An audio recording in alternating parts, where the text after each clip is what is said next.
The wipe is nearly here and I am very excited. However, I need content this week, so just like every other Tarkov tuber, I'm going to be schizo-analyzing the cinematic trailer. First point of discussion is weapons. We got a sneak peek at 4 new guns: the Uzi, the SR3, the Deagle, and the Pig. There seem to be 2 Uzi variants, the standard version and the mini Uzi. The standard Uzi has a very low rate of fire, but it also shoots completely flat. There is no movement on that thing. Because of how weak 9mm is in Tarkov, a slow rate of fire is not that appetizing, but considering how much of a laser beam it is, I have a feeling that the standard Uzi is going to be a headshot machine. Then there is the mini Uzi. With a drastically higher rate of fire and seemingly very controllable recoil, I'm going to be using this thing as an early wipe MP9. Viability aside, I'm very happy that the Uzis were added to Escape from Tarkov. They are almost as iconic as the MP5 in my opinion, so I really look forward to getting my hands on them. The SR3 was shown off quite a bit, and it looks interesting. It's definitely a very sexy gun, and I am a fan of 9x39 in Tarkov, so I am excited to have another weapon chambered in the caliber. That being said, I have a few concerns. BSG added the 9A91 and VSK, and based on their performance, they were seemingly meant to be kind of earlier game AS Vals, or at least just an earlier game weapon for 9x39. However, Battlestate in their infinite wisdom decided to lock both the suppressor and the guns behind Tier 4 Prop War. By the time you unlocked just this completely inferior 9x39 weapon, the AS Val was available, and considering the price of a 9A91 or VSK with a suppressor, you couldn't even really call it a budget option. It wasn't that much cheaper than just rocking an AS Val. Because of this, I really hope that the SR3 is able to distinguish itself as an equally viable side grade to the AS Val, or if it is inferior, it will be available at Tier 3 Prop War. There is no reason that 9x39 should not be consistently available by level 26, at least SPP. 7.62 PS ammo has the same penetration as SPP, but is available 10 levels earlier. That doesn't make a whole lot of sense to me. Overall, I very much look forward to using the SR3, I just hope that it actually has a place in Tarkov and isn't bloat like the 9A91 and VSK turned out to be. The Deagle is another one of those weapons that's almost a must-have in any first-person shooter solely because of how iconic it is. That being said, I feel like it's going to fall into a similar category as the RSH. The RSH is a very powerful weapon, however, it is too expensive to be considered a budget option, isn't good enough to be a substitute for other weapons in the same price range, and is overall just a meme cannon. Now don't get me wrong, silly weapons aren't a bad thing to have in Escape from Tarkov. It's always good to be able to look at your arsenal and just pick out something that's kinda stupid but just really fun to use.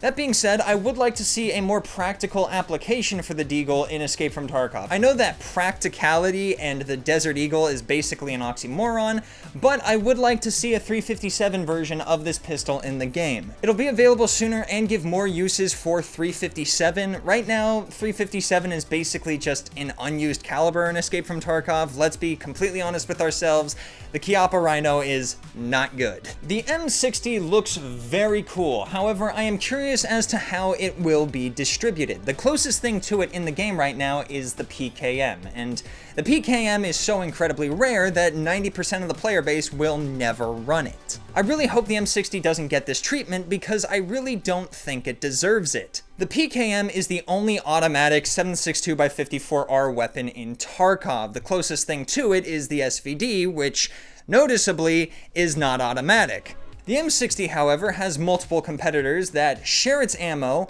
are automatic, and are probably just going to be more viable weapons in general. For example, the SA-58 has a higher rate of fire, is lighter, is more mobile, is more modular, in general is probably just going to be a better weapon overall.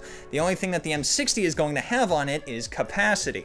For this reason, I hope that the M60 gets treatment much more akin to the RPD, maybe put it on Peacekeeper 4 or Mechanic 3. Now, on to the elephant in the room.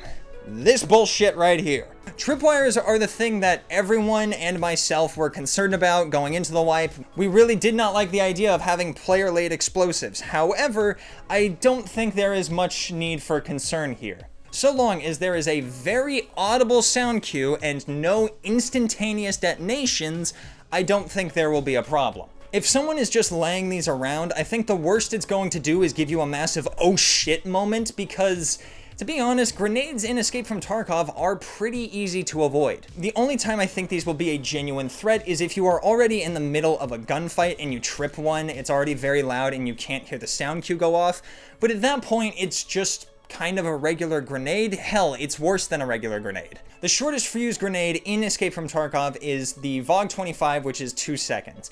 Impact grenades, unless they actually impact something, have a fuse time of 3.5 seconds, making them the second longest in the game. Let's say you step on a tripwire that has a VOG 25. You hear the tink, you have 2 seconds to run away, which isn't necessarily hard to do. Let's compare that to if a VOG 25 is thrown at you. They pull the pin, they throw the grenade, it travels in the air. That's probably half a second to a full second before it even reaches you, meaning you have much less time to react in general. So even in a loud firefight, just having a grenade thrown at you is probably going to be more dangerous than stepping on one in a tripwire. Because of this, I firmly believe that tripwires will be more notable for jump scares than actual kills. Honestly though, I just really hope you can put any type of grenade in these things, because if I can slam flashbangs or smoke grenades in this just to mess with people, I am absolutely gonna do that. The final thing I want to touch on are the mortar strikes. Obviously, it's a cinematic trailer meant to showcase the new things in the wipe, so there is a chance that these PMCs had God mode turned on or something, but the mortars in the trailer seemed pretty weak. This one explodes about 5 feet from this guy, quite literally lights him up, but he seems mostly okay rather than immediately being turned into beef jerky. This one makes sense from a balancing perspective. It wouldn't surprise me if they function similarly to landmines in the fact of you can step on one or get hit by one and be mostly okay, but the second one is just going to kill you. Then again, this could just be for the showcase and the real deal spaghettifies you instantly. I don't know. My incredible wisdom that you never would have thought of is just avoid the funny murder rain. Other than that, I don't have too much to add.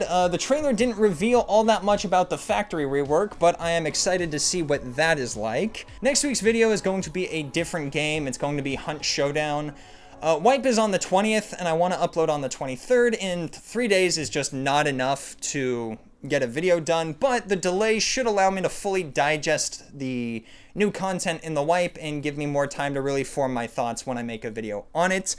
I will likely be streaming Escape from Tarkov either on the 24th or the 25th, so if you're interested, be sure to check out my Twitch in the link below. Otherwise, just thank you so much for watching, and I hope you enjoyed.